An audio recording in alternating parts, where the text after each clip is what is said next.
The water was so cold it burned my lungs. I couldn't swim. Everyone knew that.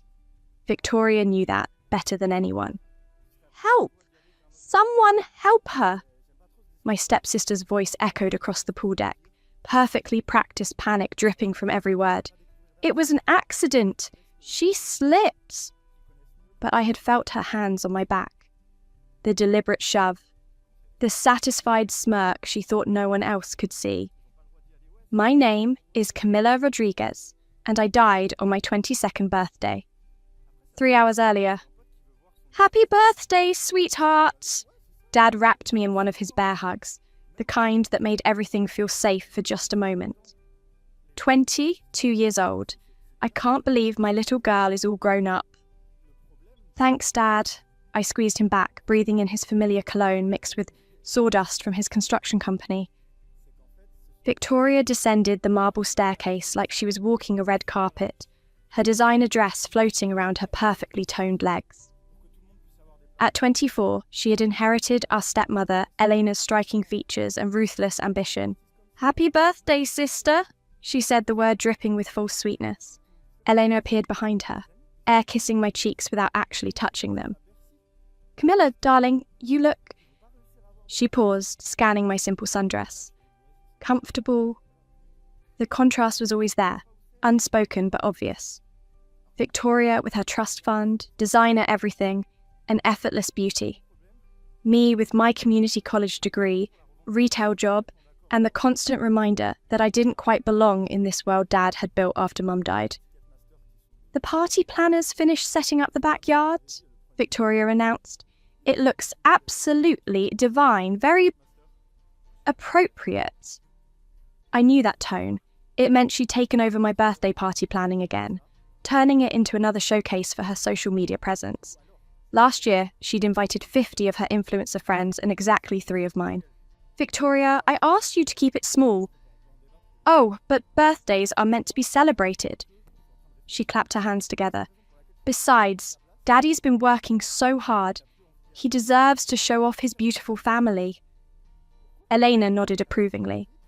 "Victoria has such a gift for entertaining. You should be grateful, Camilla." Grateful. Always grateful. For the step family who'd moved into our house and made it theirs. For the half-sister who treated me like an inconvenient stain on her perfect life. For being allowed to exist in the shadow of their golden world. "Of course," I managed. "Thank you." The backyard looked like a magazine spread. Fairy lights twisted through the oak trees, designer furniture clustered around the infinity pool, and a 3-tier cake dominated the dessert table. Vanilla with raspberry filling, Victoria's favourite, not mine. Guests mingled with champagne glasses, most of them Victoria's crowd. Beautiful people with perfect teeth and empty conversations, all documenting every moment for their social media feeds. "Camilla!" My best friend Jessica appeared at my elbow, looking overwhelmed. "This is insane. I feel like I need a permission slip just to touch anything." "Welcome to Victoria's world," I muttered, watching my stepsister pose for photos by the pool, her laugh tinkling like expensive crystal. "Your dad seems happy, though," Jessica observed. She was right. Dad moved through the crowd with Eleanor on his arm, his face glowing with pride. He'd worked his entire life to build something worthy of this kind of elegance. After Mom died when I was 12, he'd thrown himself into growing his construction business, desperate to give me everything she couldn't. Meeting Eleanor had been his reward, a sophisticated woman who brought culture and refinement into our simple lives. Victoria had been the bonus daughter, the one who fit naturally into the world he wanted to provide. "He deserves this," I said quietly.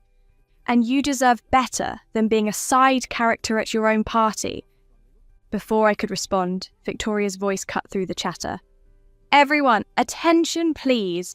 It's time for Camilla's birthday surprise." A surprise? My stomach twisted. Victoria's surprises were never good for anyone but Victoria. She stood by the pool's edge, radiant under the string lights, phone cameras automatically turning her way. "My dear sister Camilla has been working so hard lately. Between her little job and night classes, she barely has time to relax. So I thought, what better gift than a refreshing swim? Victoria, I started to back away, but the crowd had formed a circle, trapping me near the pool. Oh, don't be shy! Her eyes glittered with something that definitely wasn't sisterly affection. Everyone knows how much you love the water. That was a lie. Everyone who actually knew me knew I'd never learned to swim. Mum had been terrified of water after nearly drowning as a child, and she'd passed that fear to me. After she died, Dad had been too busy rebuilding our lives to worry about swimming lessons. Victoria knew this. Victoria had been there 2 summers ago when I'd panicked in the shallow end of this very pool, Dad jumping in fully clothed to pull me out while she watched from her floating unicorn. I really don't want to swim tonight, I said firmly, trying to project confidence I didn't feel. Nonsense! Eleanor appeared beside Victoria. Swimming is excellent exercise. You should try new things, Camilla. The crowd began to chant, "Swim, swim, swim!" Victoria moved closer, her smile sharp as broken glass. Come on, birthday girl. Don't disappoint your guests. She was close enough now that only I could hear her next words. Unless you want Daddy to know about your little secret with his business partner. My blood turned to ice. She knew about the loan. 3 months ago, when Dad's company hit a rough patch, I had quietly borrowed money from his partner to help make payroll. Not stealing, borrowing. I'd been paying it back slowly from my retail wages, planning to tell Dad once I'd handled it completely. But Victoria had found out somehow, and now she had leverage. That's what I thought, she whispered, then raised her voice for the crowd. She's just being modest. Sometimes sisters need a little encouragement. Her hands pressed against my back. For a split second, I thought she was just guiding me toward the pool edge for show. Then she pushed. The world tilted. Gravity took hold. The last thing I saw before hitting the water was Victoria's face. Not shocked, not apologetic, but satisfied. The pool swallowed me whole. Cold water rushed into my lungs as I thrashed, panic consuming every rational thought. My sundress tangled around my legs. The lights above wavered and blurred through the chlorinated water. I tried to scream, but only bubbles escaped. My arms flailed uselessly as I sank toward the bottom, the weight of my waterlogged clothes dragging me down. Through the distorted surface, I could see shapes moving, hear muffled voices. Victoria's perfectly modulated panic. Oh my God, it was an accident. She slipped. Someone help her. Dad's voice raw with terror. Camilla, get her out now. But it was too late. Darkness crept in from the edges of my vision as my lungs filled with pool water instead of air. My last coherent thought was bitter and clear. She planned this. Then everything went black and Camilla Rodriguez died on her 22nd birthday while her stepsister played the devastated witness to a tragic accident. But death, I discovered, was not the end of my story. It was just the beginning. Beep, beep, beep, my alarm clock, but why did it sound so far away? I opened my eyes to sunlight streaming through familiar pink curtains. My childhood bedroom, the unicorn lamp on my nightstand, the collection of worn paperbacks, the mirror with photos tucked into the frame, all exactly as they'd been years ago. But that was impossible. Dad had converted this room into Eleanor's home office after I moved to the guest room downstairs. I sat up, my heart hammering. In the mirror's reflection, I saw not the woman who drowned last night, but myself at 17. Shorter hair, rounder cheeks, the small scar above my left eyebrow from falling off my bike, gone. The digital clock read 7:30 a.m., June 15th. 5 years ago. The day before my 17th birthday. The day before everything changed. Camilla, breakfast! Dad's voice carried up the stairs, younger and more carefree than I'd heard it in years. I stumbled to the bathroom, staring at my teenage reflection. Same brown eyes, but without the exhaustion that had settled there after years of working retail while taking night classes. My hands were soft, unmarked by the small burns from the restaurant job I'd worked last summer. This wasn't possible. People didn't just wake up 5 years in the past, but the evidence surrounded me, every detail perfect, down to the small chip in the bathroom mirror and the way my old shampoo bottles were arranged. I'd been given a second chance. Downstairs, Dad stood at the stove making pancakes, his hair still dark without the grey threads that would appear after years of stress. He looked up when I entered, his face lighting up. "There's my birthday girl. Well, almost birthday girl. One more day." For a moment, I just stared at him. In my last life, I'd taken these moments for granted. His easy smile, the way he hummed while cooking, the absence of the worry lines that would etch themselves around his eyes. "Are you okay, sweetheart? You look like you've seen a ghost." "I am a ghost," I thought. "The ghost of your daughter's future." I'm fine, Dad. Just tired." He flipped a pancake with practiced ease. "Well, you'll have plenty of energy after breakfast. Eleanor called yesterday. She and Victoria are driving down from the city today to help plan your party." My blood chilled. In 3 hours, Eleanor's black Mercedes would pull into our driveway.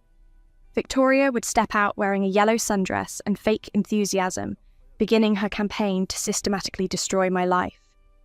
But this time, I knew her playbook. "Dad, maybe we could do something smaller this year, just family." He looked disappointed. "But Eleanor's so excited to plan something special, and Victoria's been looking forward to seeing you." Right. Victoria had been so looking forward to it, to sizing up her new rival, cataloguing my weaknesses, figuring out how to turn Dad against me while maintaining her perfect stepdaughter image. "Of course," I said. "I can't wait." I spent the morning in my room, mapping out everything I remembered. Victoria would arrive with gifts and compliments, winning over Dad immediately. She'd suggest redecorating my room, claiming it looked young for someone about to turn 17. Elena would support her, and within a week, I'd be moved to the smaller guest room. The changes would be subtle at first.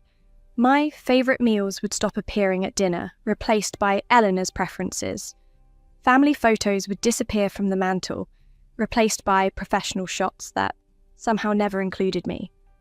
Victoria would accidentally break my things, apologise profusely, then replace them with items that reflected her taste, not mine. When I started dating Jake Morrison, my senior year, Victoria would flirt with him at every family gathering until he dumped me for her. When I got into state university, Elena would convince Dad that community college was more practical for someone with my grades, while Victoria headed to an expensive private school. Every setback in my life had Victoria's fingerprints on it, disguised as accidents or well-meaning advice. But now, I had something she'd never counted on, foreknowledge. The doorbell rang at exactly 11:30 a.m., just as I remembered. "They're here!" Dad called out, his excitement genuine. I took a deep breath and headed downstairs, my teenage body moving with the confidence of someone who'd lived through this before. Eleanor stood in our foyer like she owned it, surveying our middle-class home with the practiced eye of someone calculating renovations. She was beautiful in a cold, sharp way, all angles and expensive perfection. "Camilla, darling." She air-kissed my cheek, her signature move. "You look so young." "I am young," I replied evenly. "I'm 16. Victoria appeared behind her, and I had to suppress a gasp. I'd forgotten how stunning she was at 19, all golden hair and innocent eyes, with just enough vulnerability to make men want to protect her.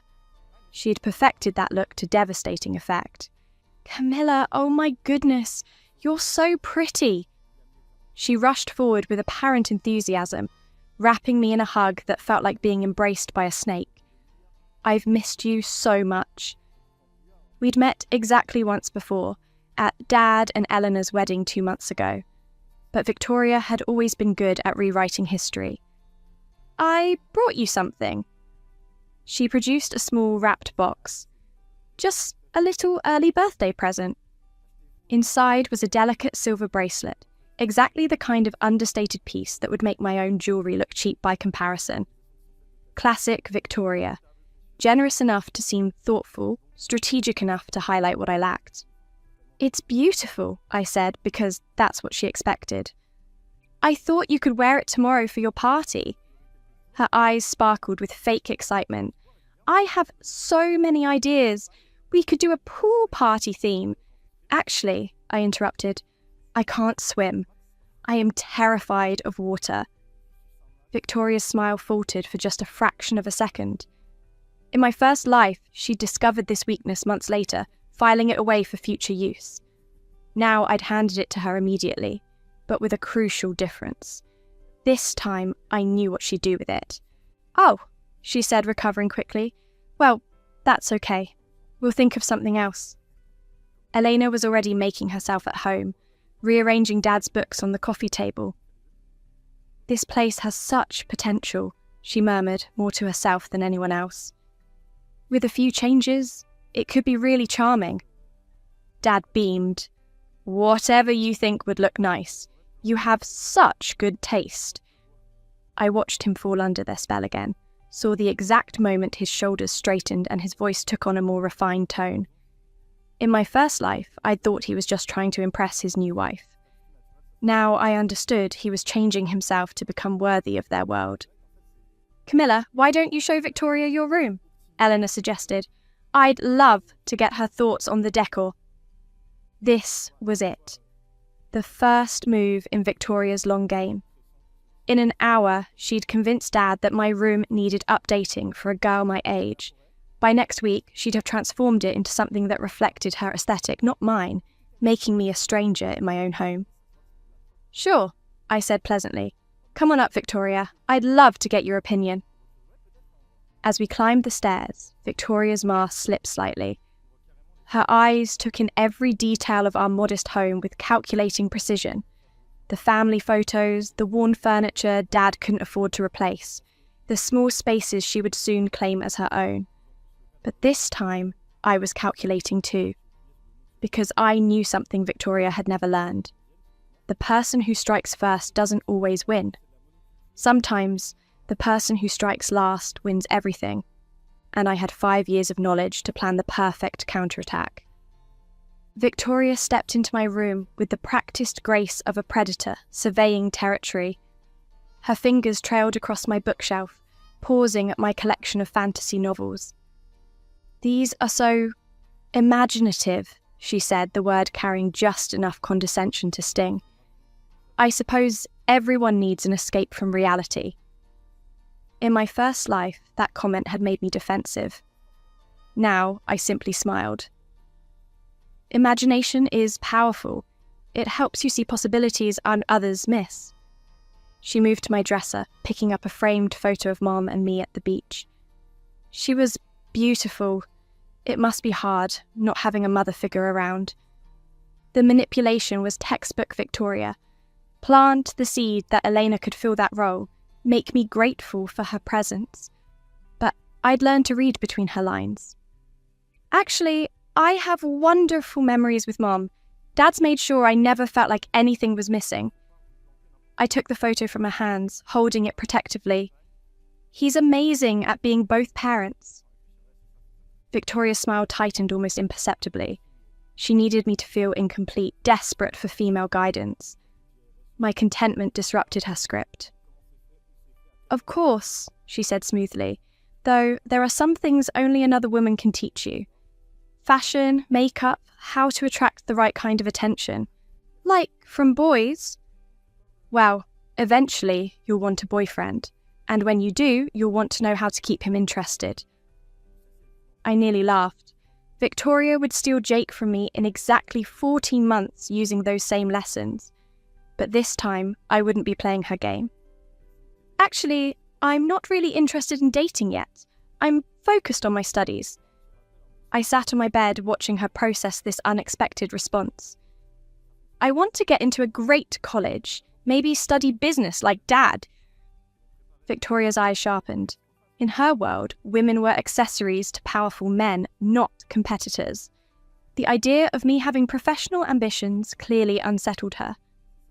That's ambitious, she said carefully, though college is so expensive and competitive. Maybe you should have backup plans. There it was, the first attempt to lower my expectations. In my original timeline, comments like these would accumulate over months, gradually convincing me to aim lower until community college seemed like the smart choice. Dad's already started a college fund, I lied smoothly. He believes in investing in education. I watched her recalculate. Victoria's power came from being the golden child, who reflected well on the family. If I became an academic success, it would shift the dynamic she needed to maintain. "Girls, come down here," Eleanor's voice carried up the stairs. "I want to discuss party plans." The living room had been subtly rearranged in the 20 minutes we'd been upstairs. Eleanor had moved the family photos to a side table and placed a designer magazine prominently on the coffee table. Small changes that signalled ownership. Dad sat beside Eleanor on the couch, his posture straighter than usual. He was already adapting to her presence, trying to match her sophistication. "I've been thinking about themes," Elena announced. "Something elegant, but age-appropriate. Victoria had the most wonderful suite, 16 last year. A garden party with live music and professional photography." Victoria beamed at the memory. "It was in Town and Country magazine. The photographer said I was a natural." "How lovely," I said. But I was hoping for something simpler. Maybe just close friends and family? Eleanor looked genuinely confused.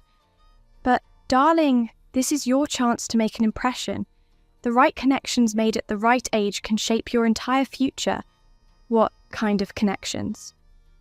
"Well, there are some lovely families in our social circle.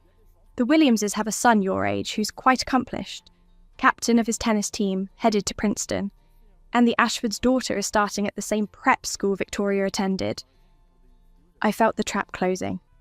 Elena wasn't just planning a party, she was planning my social integration into their world, a world where I'd always be the charity case, grateful for inclusion. "That sounds wonderful," I said, then added casually, "but I should mention I've been accepted into the Academic Honour Society at school.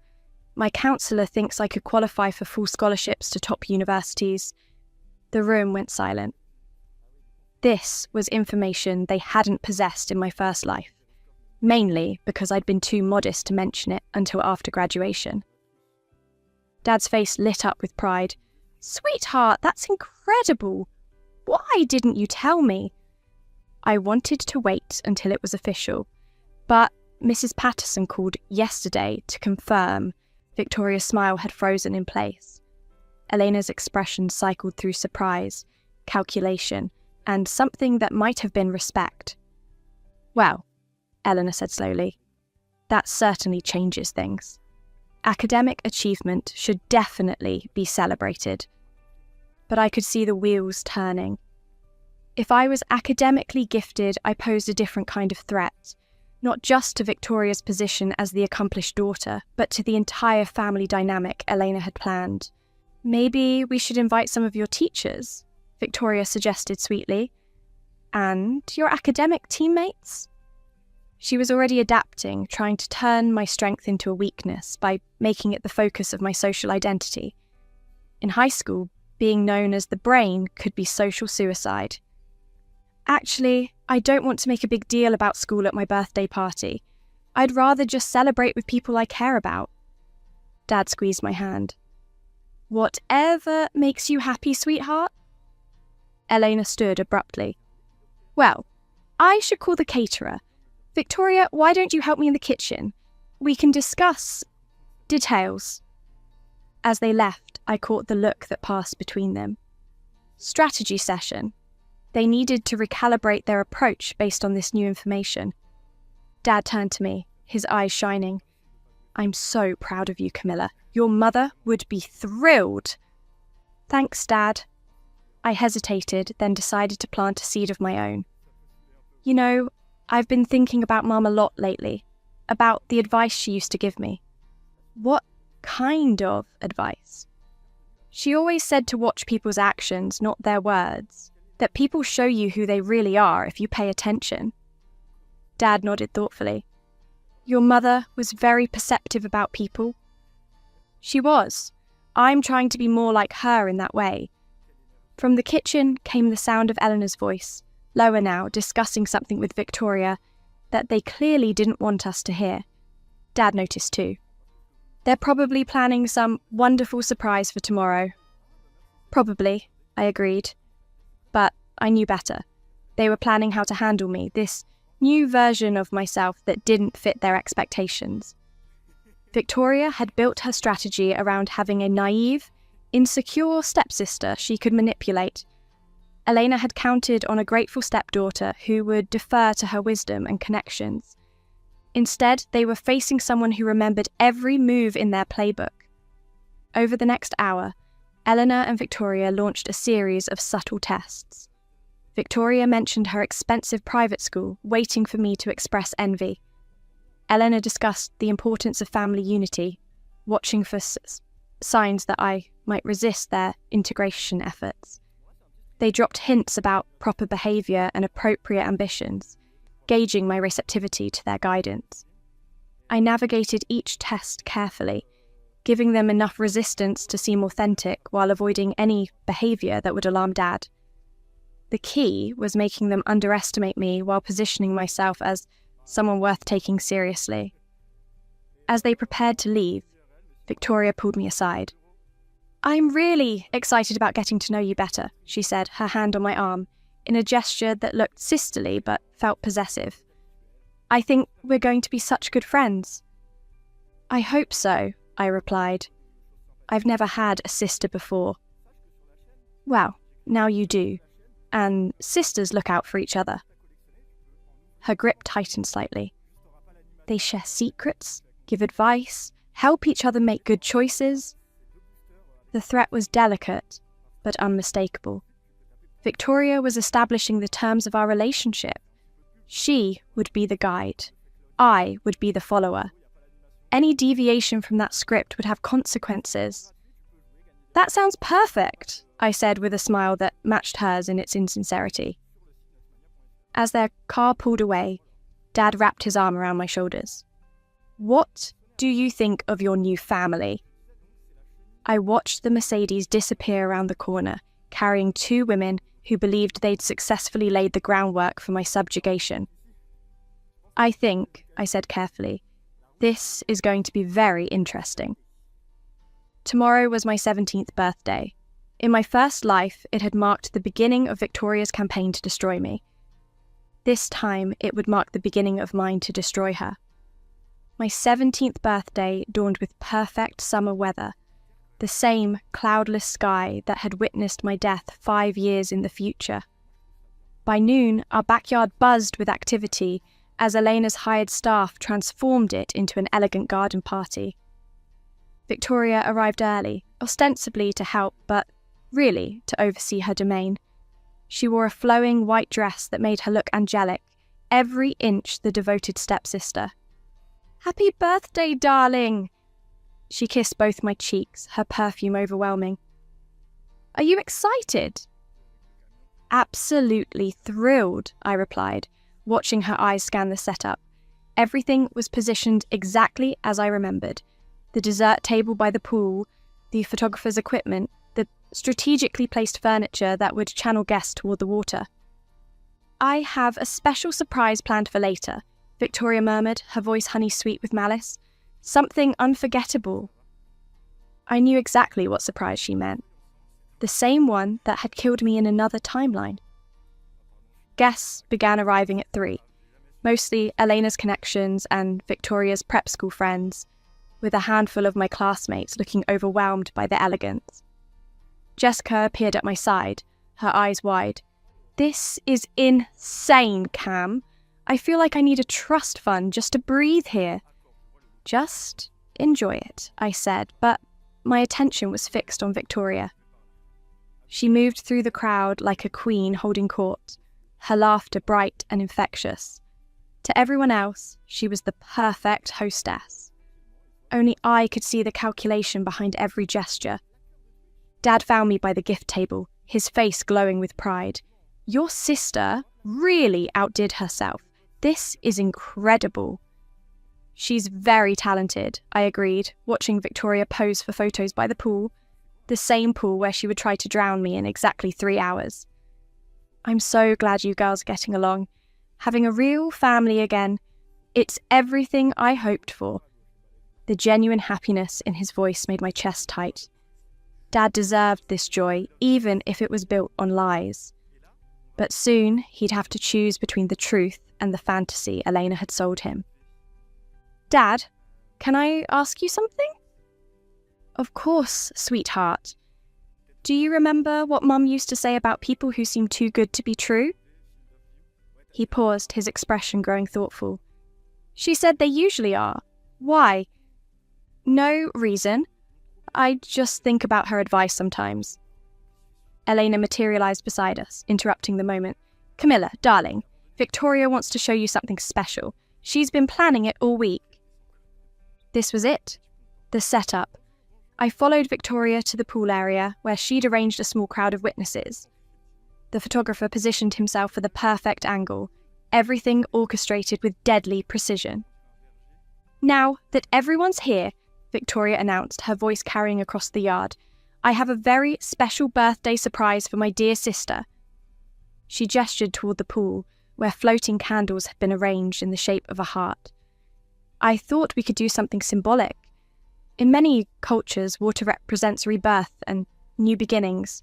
Since Camilla is starting a new chapter of her life, I thought she might like to make a wish and take a refreshing dip. The crowd murmured appreciation. It sounded so thoughtful, so sisterly. No one could see the trap. "Victoria, that's beautiful. But I told you, I can't swim." "Oh, don't be silly." She waved dismissively. "The pool isn't that deep, and everyone's here to help if you need it."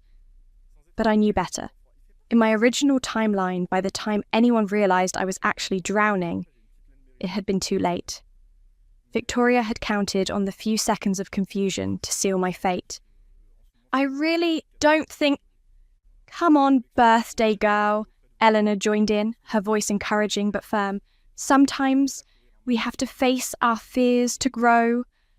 The crowd began to chant softly, "Camilla! Camilla!" Victoria stepped closer, her eyes glittering with anticipated triumph. "Don't disappoint everyone, sister. They're all here to celebrate you." This was the moment. The exact same pressure, the same manipulation, the same deadly intention. Except this time, I was ready. "You're right," I said suddenly, my voice carrying across the yard. "This is about new beginnings." I walked to the pool's edge, feeling Victoria's satisfaction radiating behind me. She thought she'd won. Thought she was about to eliminate her competition once and for all. Instead, I turned around. "Before I make my wish, I want to say something." My voice was clear and strong, carrying to every corner of the yard. "Victoria has been such an amazing sister to me, so supportive, so caring." Victoria beamed, basking in the praise. "In fact," I continued, "she's been so insistent that I get in this pool, almost like she knows something I don't." The first flicker of uncertainty crossed Victoria's face. Like, maybe she knows I can't swim. Maybe she even remembers the time 2 summers ago when I nearly drowned in this very pool, and Dad had to jump in fully clothed to save me. The crowd's murmur shifted, becoming confused. Some of Eleanor's friends exchanged glances. "But Victoria wouldn't put me in danger, would you, sister? You'd never deliberately push me towards something that could hurt me, right?" "Of course not," Victoria said quickly, but her voice had lost its warmth. "I just thought—" "You thought what? That peer pressure would force me into water where I might drown? On my birthday? In front of all these witnesses?" The silence was deafening. I could see understanding dawn on several faces, including Dad's. Eleanor looked horrified, not at Victoria's actions, but at being exposed. "That's ridiculous," Victoria said, but her voice shook slightly. "I would never." "Then you won't mind demonstrating how safe it is?" I smiled sweetly. "Since you're such a strong swimmer, why don't you show everyone how easy it would be to get out if someone accidentally fell in?" Victoria stared at me, trapped. If she refused, she'd look guilty.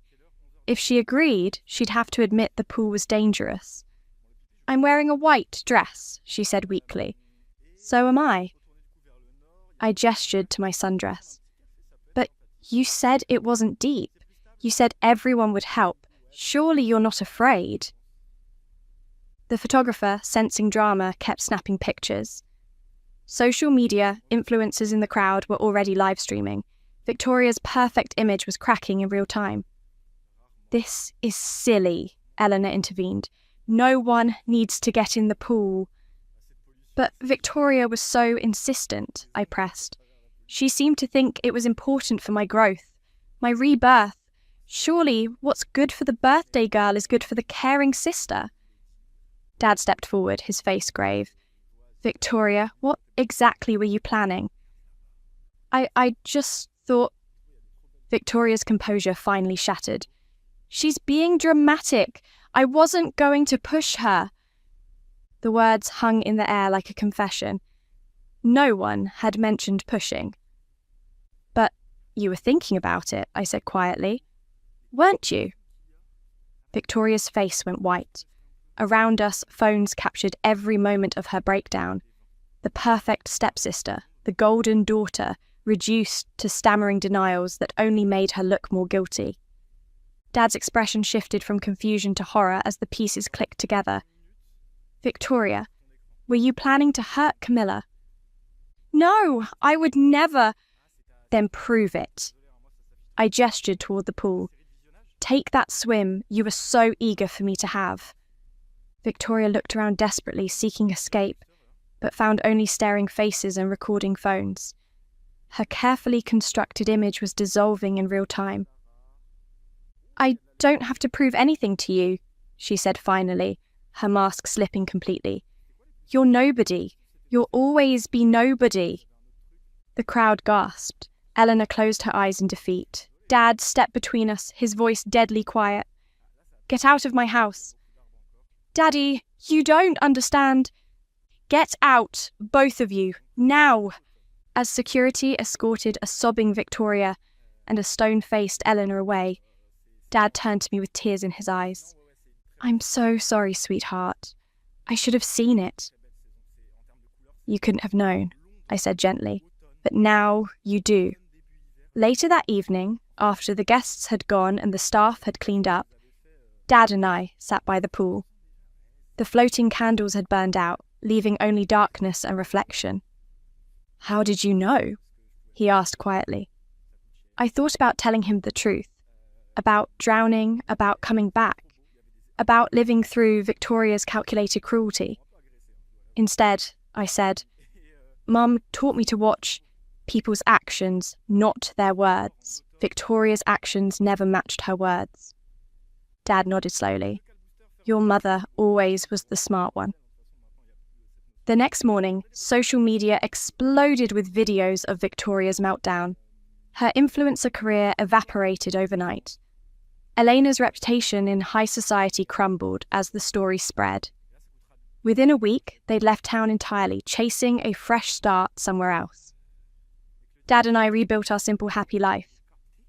I got into Stanford on a full academic scholarship, studying business like I'd always planned. Jessica and I remained best friends. I eventually met someone wonderful, not Jake Morrison, who turned out to be as shallow as Victoria deserved. Sometimes, late at night, I still dream about drowning. But when I wake up, I'm alive. I won, and Victoria learned the hardest lesson of all. When you try to destroy someone who has nothing left to lose, you better make sure they stay down. Because if they get back up, they'll come for everything you hold dear. And they'll win.